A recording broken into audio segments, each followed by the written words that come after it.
The roses arrived while I was supposed to be in Chicago. 24 red blooms, premium arrangement from Henderson's florist, sitting on our kitchen counter like evidence at a crime scene. The card lay open beside the crystal vase, cream paper with gold embossing. Last night was incredible. I set down my coffee and read it again. Same words, same handwriting that wasn't mine. My flight had been canceled due to a blizzard. 3 days of client meetings postponed. I'd driven home through the storm instead of calling ahead, thinking I'd surprise Nora with an early return. The surprise was mine. "Finn?" Nora's voice carried from upstairs. "Is that you?" "Just me," I called back, pocketing the card. Flight got canceled. Her footsteps on the hardwood were quick, almost frantic. She appeared in the kitchen doorway wearing the blue robe I'd bought her for Christmas, hair still messy from sleep. Her eyes went straight to the flowers. "Those are beautiful," I said, watching her face. "Special occasion?" "They're from work."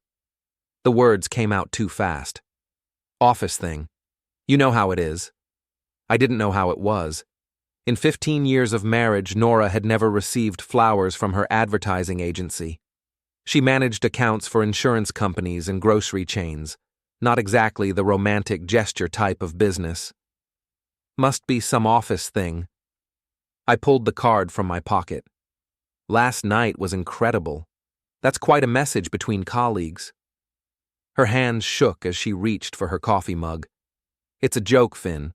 Office humor. You wouldn't understand the culture there." "Help me understand." I set the card on the counter between us. "What kind of joke involves premium roses and intimate messages?" "Grant's always doing stuff like this, sending flowers to celebrate closing deals, making everything dramatic." She wasn't looking at me. "Yesterday we landed the Morrison account. Big celebration. Grant Solon, her boss for the past 3 years, married to Eleanor, father of 2, drives a BMW that costs more than most people's houses. I'd met him at company parties. Firm handshake, expensive suit, the kind of smile that never reaches the eyes. So Grant sent these to celebrate a business deal." I kept my voice level. "And the message refers to what exactly?" "The presentation. It went incredibly well." Nora finally met my eyes. "You're reading too much into this." I nodded slowly, picking up my phone. "You're probably right. I should call and thank him for including you in the celebration." "Finn, don't—" I was already dialing. Directory assistants connected me to Solon Marketing Group. The receptionist transferred me to the executive floor.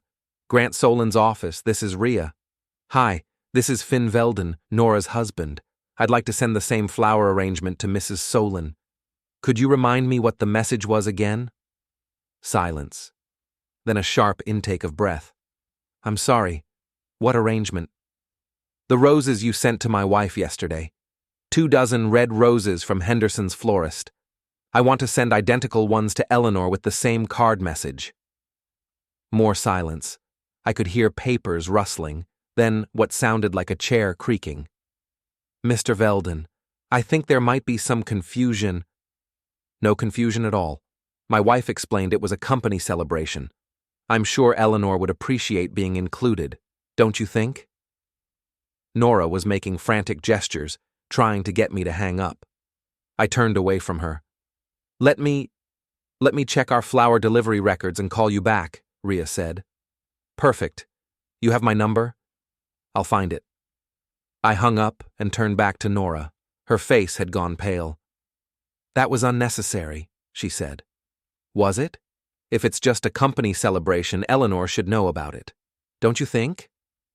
Nora stared at the flowers like they might burst into flames. "You're making this into something it's not." "Then you won't mind when Rhea calls back with the details." My phone buzzed. Text message from an unknown number. "This is Rhea Morick. Can we talk privately? Not about flowers." I showed Nora the screen. "Looks like we're going to get this sorted out." Rhea Morick suggested we meet at Brewster's, a coffee shop downtown that catered to the business crowd. I arrived first, choosing a corner table away from the lunch rush. She walked in 10 minutes later, a woman in her 50s with graying hair and the tired eyes of someone who'd seen too much. "Mr. Veldon?" She approached hesitantly. "Thank you for meeting me. Call me Finn, and thank you for being honest on the phone." She sat down across from me, clutching a manila folder. "I've worked for Grant Solin for 11 years. I've watched him charm clients, manipulate contracts, and lie to his wife more times than I can count. But you stayed." "I have a daughter in college and a mortgage. Good jobs aren't easy to find." She opened the folder. "But I'm tired of being part of this." The first document was a flower delivery log. Henderson's florist, corporate account, charged to Solon Marketing Group. 14 entries since January, all delivered to Nora Veldon at our home address. "I order them," Rhea said quietly. "Grant gives me the message, I call it in, they deliver. Company credit card pays for everything." I scanned the dates. February 14th. Thinking of you always. March 22nd. Can't wait for tonight. April 18th. You make everything better. These aren't business celebrations. No, they're not. She pulled out another sheet. Hotel reservations. The Kimpton downtown, room 412. Every Tuesday for the past 4 months. Booked under company entertainment, but no clients are ever billed. The keycard access logs showed 2 entries each time, 11:30 a.m. and 12:45 p.m. Never any record of business meetings or client entertainment. "Why are you telling me this?" Rhea closed the folder. "Because yesterday morning, Grant asked me to book the room for next Tuesday. Then he asked me to order flowers for your wife with that message. He was laughing about it. Said you were out of town and would never know." "But I wasn't out of town." "No, you weren't. And when you called this morning, I realized he'd finally gone too far." She stood up. "I'm resigning today. I won't be part of this anymore." "Wait." I pulled out my phone. "Before you go, can you do me one favor?" She looked at me warily. "Call Eleanor Solon. Tell her I'd like to meet with her. Tonight, if possible. Mr. Veldon, Finn. And I think she deserves to know the truth, don't you?" Rhea stared at me for a long moment, then nodded. "I'll make the call." That afternoon, I drove to Nora's office. Solon Marketing Group occupied the top 3 floors of a glass building in the financial district. I'd been there for holiday parties and summer barbecues, always as the supportive spouse, never really paying attention to the dynamics. The elevator opened on the creative floor where Nora worked. The reception area buzzed with activity, account managers rushing between meetings, designers hunched over computers. I spotted Taylor Morrison, Nora's office mate, at the coffee station. "Finn!" She looked surprised. "What brings you here?" "Thought I'd surprise Nora. Is she in?" "Client meeting until 4. But you can wait in her office if you want." I followed Taylor down the hallway, past cubicles and conference rooms. Nora's office was small but well-appointed. Windows overlooking the harbor, her awards and certificates covering one wall. "Actually, Taylor, maybe you can help me with something." I pulled the flower card from my pocket. "Nora mentioned this was some kind of office joke. Do you know what it refers to?" Taylor read the card, her eyebrows rising. "Last night was incredible? That's not... we don't really joke like that here." "No? What about the Morrison account celebration?" "What Morrison account?" She looked genuinely confused. "We haven't landed any new accounts this month." I let that sink in. "So you've never seen Grant send flowers to celebrate business deals?" "Grant doesn't send flowers to employees. He barely remembers our names." Taylor was studying the card more carefully now. "Where did this come from?" "Delivered to my house yesterday, along with 24 roses." Her expression changed. Understanding dawned, followed quickly by discomfort. Oh no. "Yeah, oh no." I took the card back. "If Nora asks, tell her I stopped by. And Taylor, you might want to update your resume." I left her standing in Nora's office, staring after me with wide eyes. By tomorrow morning, Half the office would know about the flowers. By afternoon, the other half would too. My phone buzzed as I reached the parking garage. Text from Rhea. Eleanor will meet you at Meridian Restaurant, 7 p.m. She says she's been waiting for this conversation. Eleanor Solin was already seated when I arrived at Meridian, a upscale restaurant that catered to the city's power brokers. She occupied a corner booth, her back to the wall, watching the entrance with the alertness of someone accustomed to being disappointed. Mrs. Solin. Eleanor, please, and you must be Finn. Her handshake was firm, her smile polite, but cold. Thank you for reaching out. She was younger than I'd expected, maybe 40, with auburn hair and green eyes that missed nothing. I'd seen her at company events, but never really talked to her. She always seemed to be watching from the periphery, cataloging everything. I assume this is about my husband's extracurricular activities, she said once we'd ordered drinks. You know about Nora. I know about all of them. Nora's just the latest. Eleanor opened her purse and pulled out a small digital recorder.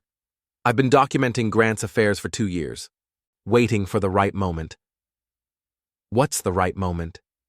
When I have enough evidence to destroy him completely. She smiled, and it wasn't pleasant. Your phone call this morning suggests that moment has arrived. The waiter brought our drinks. Eleanor waited until he left before continuing. Grant thinks he's clever.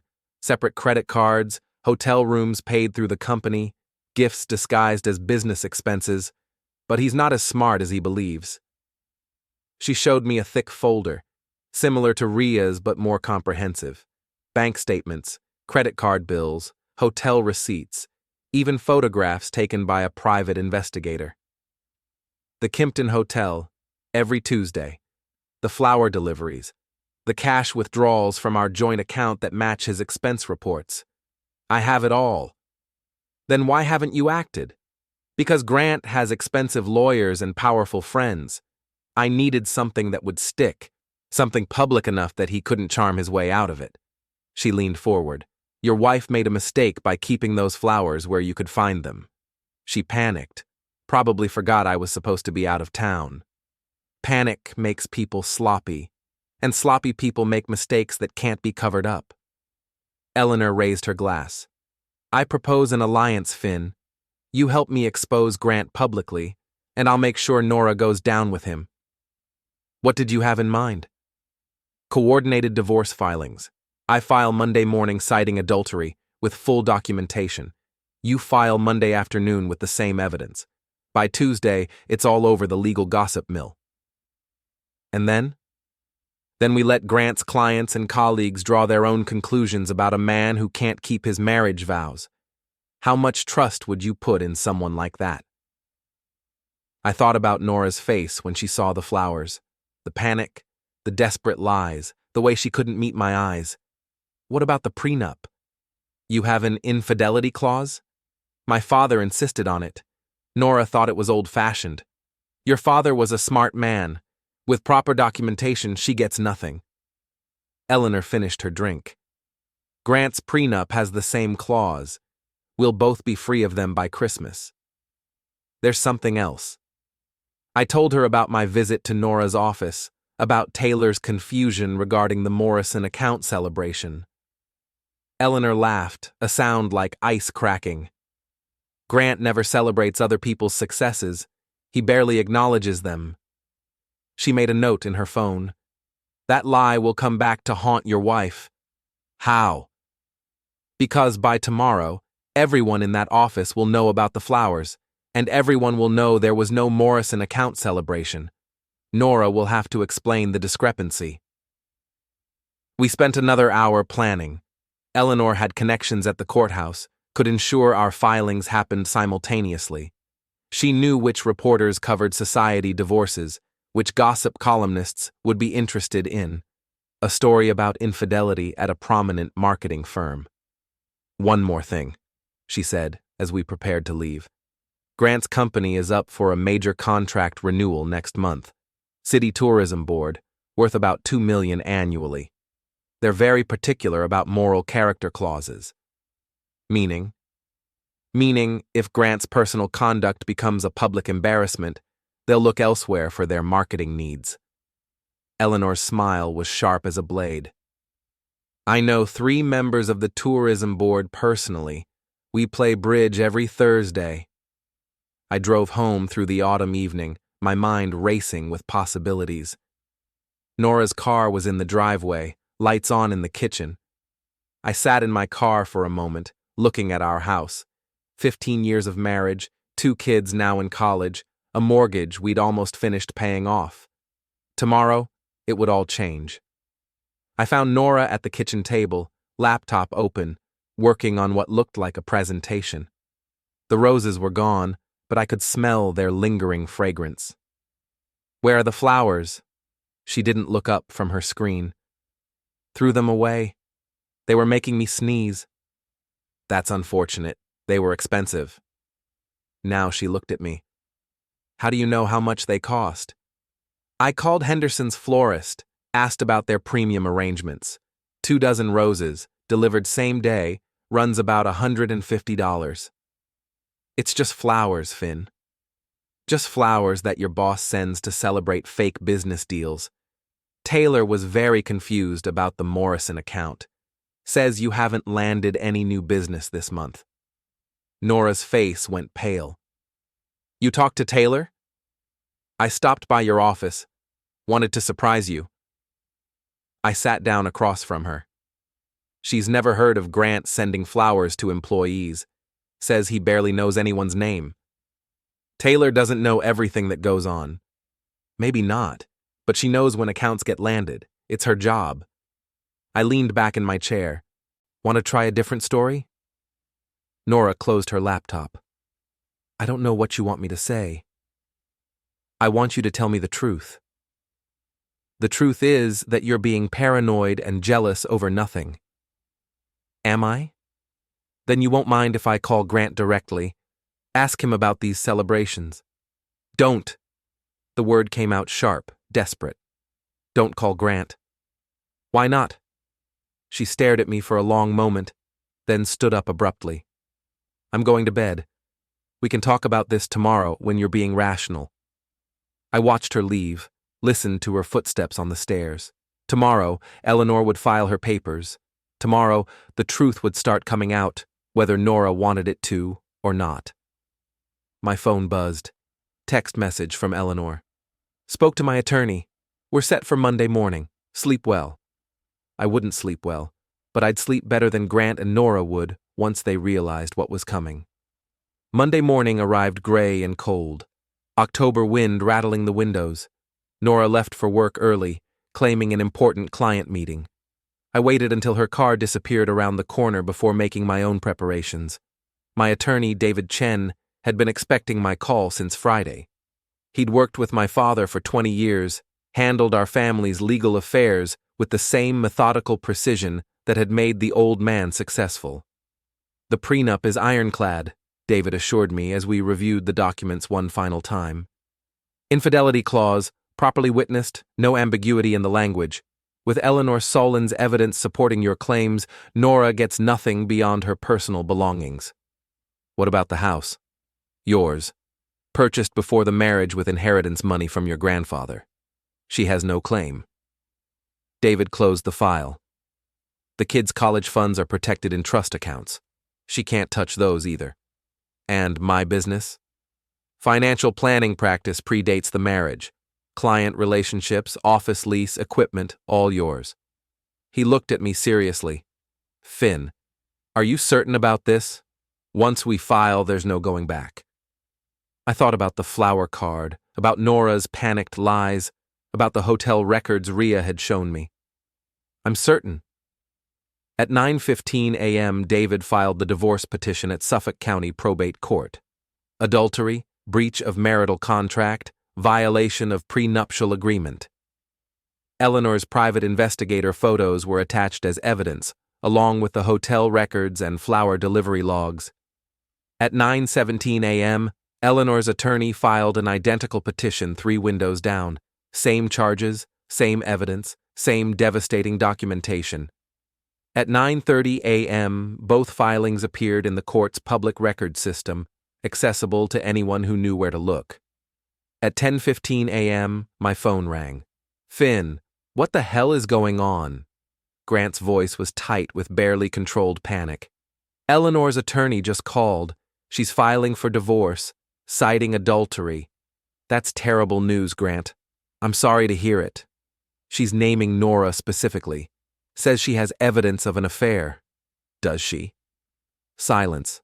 Then, "We need to talk, all of us. This is getting out of hand." "I don't think Nora and I have anything to discuss with you." "Finn, listen to me." I hung up and immediately called David. "Grant just contacted me directly. What should I do?" "Document everything. Record any future calls if Massachusetts law allows. And don't meet with him under any circumstances." My phone buzzed with a text from Nora. "Grant says Eleanor is filing for divorce. What's happening?" I texted back, "Maybe you should ask Grant what's happening. You two seem to communicate well." She called immediately. "Finn, I'm coming home. We need to talk." "I'll be here." She arrived 20 minutes later, still in her work clothes, face flushed from driving too fast. I was waiting in the kitchen with a cup of coffee and a copy of the divorce petition. "What is this?" She held up the papers with shaking hands. "Legal documents, filed this morning in Suffolk County Probate Court." "You're divorcing me? Over flowers?" "I'm divorcing you over adultery. The flowers were just how I found out." Nora sank into a chair, scanning the petition. Her face went white as she read the evidence list: hotel records, credit card statements, witness testimony from Rhea Morick. "This is all circumstantial. You can't prove anything." "Actually, I can." I pulled out my phone and played a voice message she'd left on Grant's office line 2 weeks ago. Rhea had provided it that morning. "Grant, it's me. Last night was amazing. I can't stop thinking about what you did to me in that hotel room. Call me back when your wife isn't around." Nora's face crumpled. "How did you get that?" "Rhea Morick resigned Friday. Before she left, she decided to clean house. Turns out she's been keeping records of everything. She had no right. She had every right. You and Grant turned her into an accomplice. Made her lie to Eleanor. To me. To everyone." I leaned forward. "Did you really think this would stay secret forever?" "It wasn't supposed to happen like this." "How was it supposed to happen? Were you planning to leave me for him?" Nora was crying now, mascara running down her cheeks. "Grant said he would leave Eleanor after the holidays. We were going to wait until the kids finished college. Grant's not leaving Eleanor. She's leaving him, taking half his assets and destroying his reputation in the process." "That's not true. He loves me. He loves the excitement of sneaking around, the thrill of cheating on his wife with a subordinate. But love?" I shook my head. "If he loved you, he wouldn't have made you keep it secret." My phone rang. "Eleanor." "It's done," she said. "Both filings are public record. I've already had 3 calls from reporters." "Reporters?" "Society page, business journal, legal gossip column. Apparently a simultaneous divorce filing by a prominent marketing executive and his employee's husband is newsworthy." I looked at Nora, who was listening to every word. "What happens now?" "Now we let the court system work, and we let Grant's clients decide whether they want to be associated with this kind of scandal." After Eleanor hung up, Nora stared at me with something approaching hatred. "You planned this. You and that witch." "I planned to protect myself from a cheating wife and her manipulative boss. Eleanor planned to protect herself from a cheating husband and his latest conquest. Grant will fight this. He has lawyers. Good lawyers cost money, and after today, Grant's going to have cash flow problems." As if summoned by our conversation, my phone buzzed with a news alert. Local marketing executive faces divorce adultery claims. The story was brief but damaging, mentioning Grant by name and describing the coordinated legal action by both spouses. Nora read over my shoulder, her face growing paler with each word. This will destroy his business. That's the idea. And what about me? I work there too. Not anymore, I'd imagine. Companies tend to frown on employees who sleep with married bosses and create legal liability. She was right about one thing. Her career at Solon Marketing was over. But that was the least of her problems. The prenup would leave her with nothing but her personal belongings and whatever money she'd managed to save in her secret account. 15 years, Finn. Doesn't that mean anything to you? It meant everything to me. Right up until you decided Grant Solon was more important than our marriage. Nora stood up abruptly. I need to pack some things. The guest room is available if you want to stay until this is settled. I can't stay here. Not with you looking at me like that. Like what? Like I'm a stranger. I considered that. Maybe that's because you are a stranger. The woman I married wouldn't have done this. She left that evening with 2 suitcases and her laptop. I watched from the kitchen window as she loaded her car, then drove away into the October darkness. The house felt different without her, not empty exactly, but cleaner somehow, like a weight had been lifted. My phone rang one more time. Grant again. This time I answered, and this time I recorded the call. Grant's voice was different now, strained, desperate, lacking the confident authority I remembered from company parties. Finn, we need to meet. This situation is spiraling out of control. I'd say it's perfectly under control. Justice system working exactly as designed. Eleanor's lost her mind. She's trying to destroy me over a simple mistake. Simple mistake? That's what you call a 4-month affair with my wife? Silence. Then, how much do you want? Excuse me? To make this go away. Name your price. I'll write a check today. I almost laughed. You think this is about money? Everything's about money, Finn. Eleanor wants the house, the cars, the business accounts. You want revenge for Nora's infidelity. I get it. But we can settle this quietly. Keep it out of the papers. It's already in the papers. Local gossip rags. I'm talking about real media attention. Business journals, industry publications. My clients don't need to know about this. Your clients deserve to know what kind of man they're doing business with. One mistake doesn't define a person's entire character.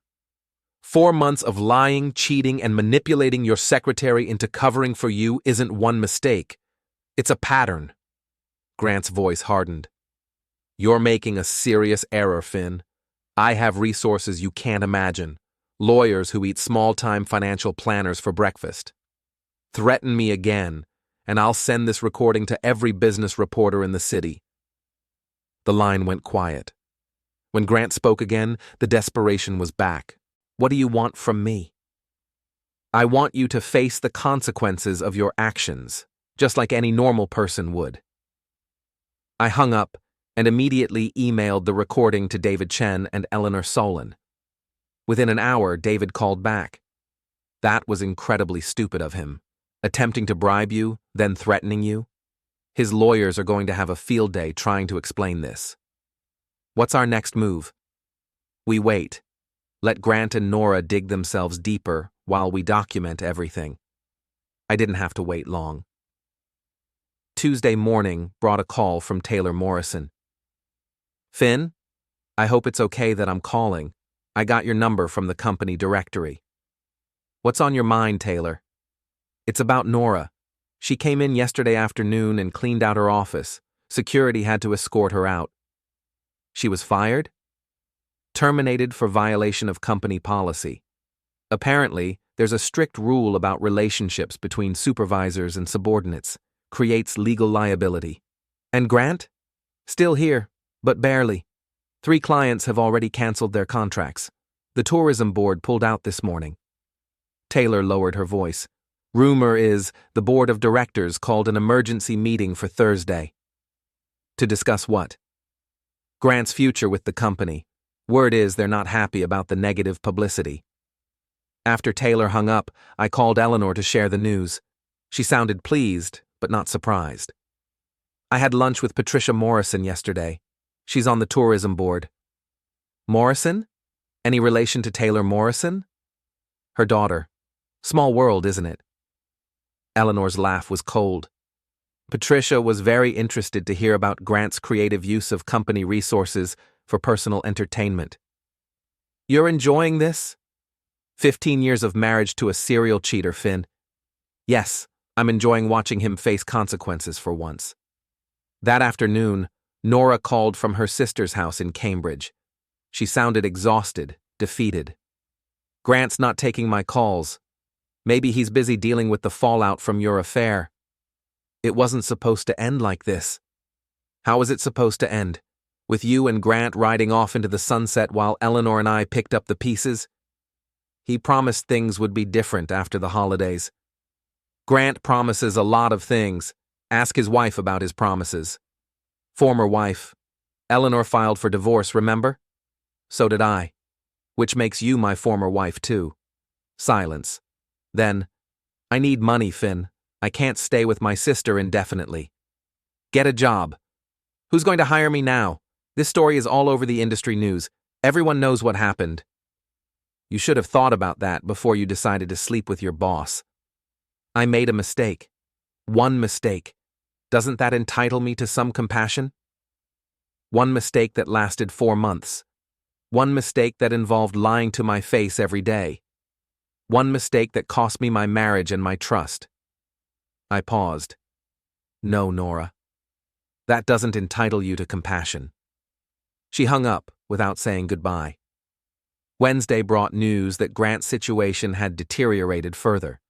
His company's stock price dropped 12% after the affair story appeared in the Business Journal.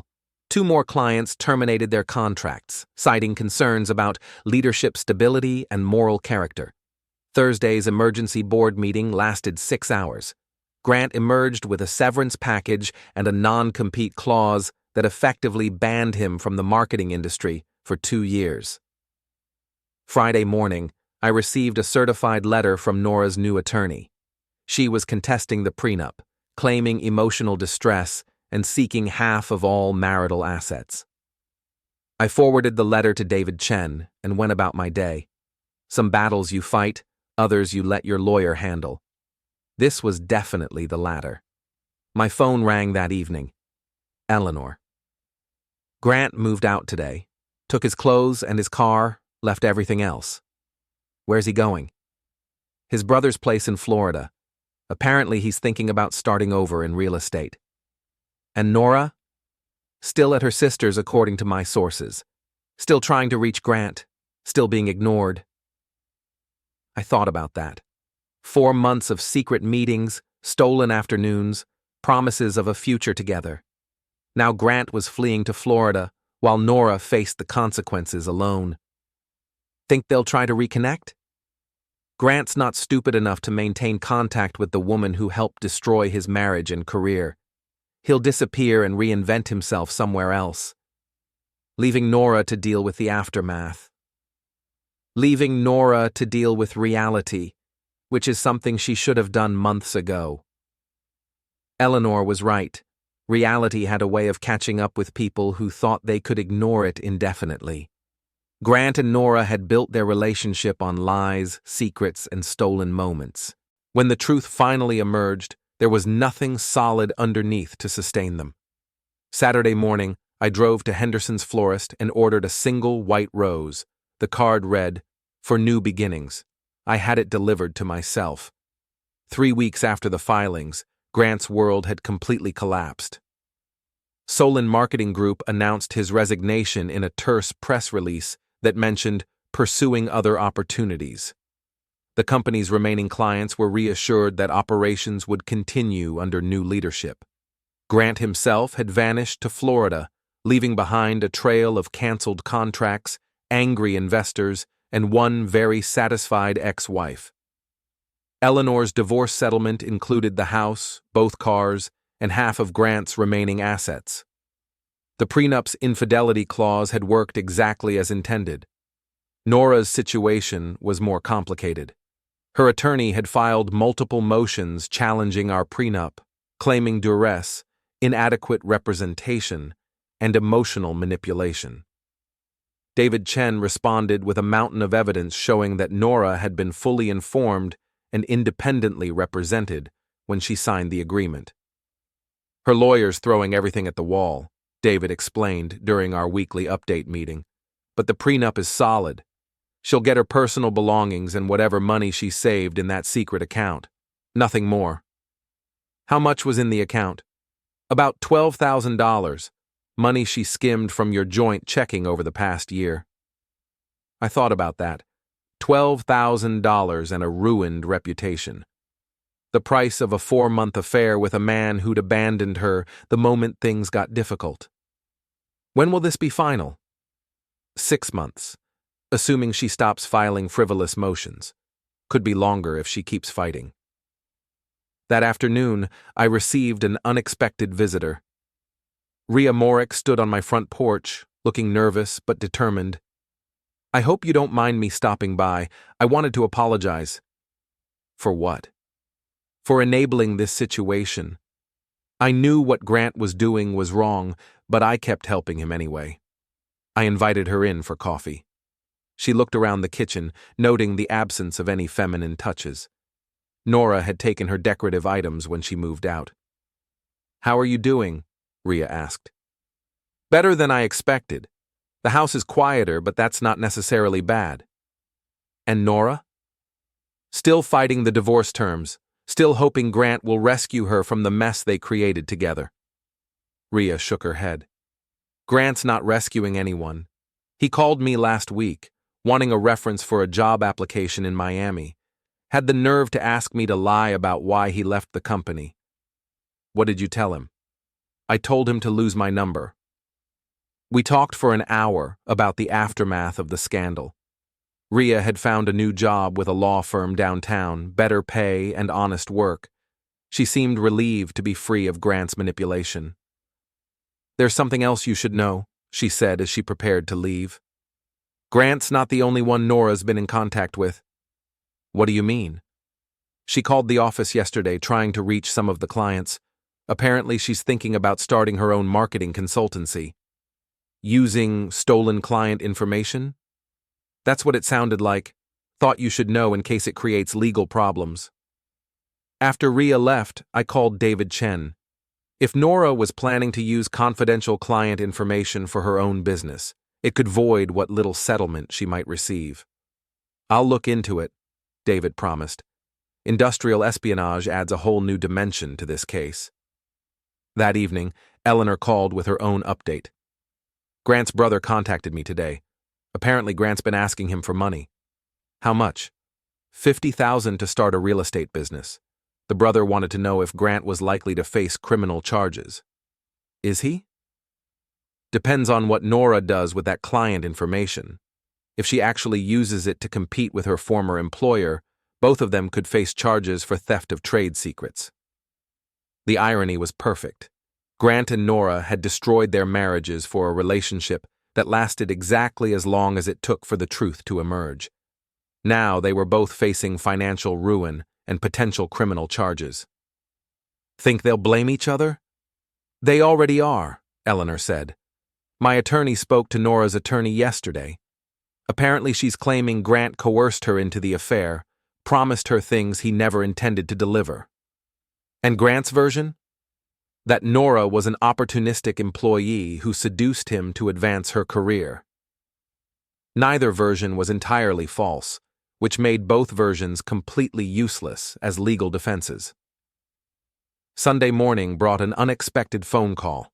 Nora, sounding desperate and exhausted. Finn, I need to see you. There are things we need to discuss. Everything we need to discuss can go through our attorneys. Please, just one conversation. I'll come to the house. Against my better judgment, I agreed. She arrived an hour later, driving a car I didn't recognize. She looked older, worn down by weeks of stress and uncertainty. Whose car? My sister's. I had to sell mine to pay for legal fees. We sat in the living room, maintaining careful distance. Nora kept looking around the house as if seeing it for the first time. You've redecorated. I put away your things, made the space my own again. This was my home too, Finn. Was being the operative phrase. She was quiet for a moment, then, Grant won't return my calls. Smart man. Contact with you could be seen as conspiracy to commit industrial espionage. That's ridiculous. I haven't stolen anything. Haven't you? Rhea says you called clients, tried to poach them for your own business. Nora's face flushed. I worked on those accounts. I have relationships with those people. You have relationships built on company time, using company resources while being paid by company money. Those relationships belong to your former employer. So what am I supposed to do? I can't get hired anywhere else. This scandal has made me unemployable. You could try telling the truth. Accept responsibility for your actions. Stop blaming everyone else for the consequences of your choices. Easy for you to say. You're not the one facing bankruptcy. No, I'm the one facing divorce from a woman who threw away 15 years of marriage for a man who abandoned her the moment things got difficult. Nora started crying then, not the manipulative tears I'd seen before, but genuine despair. I know I made mistakes, but does that mean I deserve to lose everything? You didn't lose everything, Nora. You traded everything. Traded our marriage for an affair. Traded your career for stolen afternoons with your boss. Traded your reputation for a relationship built on lies. He said he loved me. He said a lot of things. The question is why you believed him. She didn't have an answer for that. Or maybe she did, but couldn't bring herself to say it out loud. That she'd been flattered by the attention, excited by the secrecy, willing to risk everything for the thrill of being desired by a powerful man. What happens now? She asked. Now you face the consequences, just like Grant is facing them, just like Eleanor and I faced them when we discovered the truth. The prenup will be upheld. Your attorney knows it, my attorney knows it, and deep down, you know it too. She left without saying goodbye, driving away in her sister's car toward an uncertain future. I watched from the kitchen window until she disappeared around the corner, then poured myself a drink and sat down to think. Tomorrow, I would start rebuilding my life. New routines, new possibilities, new relationships built on honesty instead of lies. It wouldn't be easy, but it would be real. And after months of living with deception, reality felt like a gift. The house was quiet, but it was my quiet now, clean, honest, and free of secrets. For the first time in months, that felt like enough.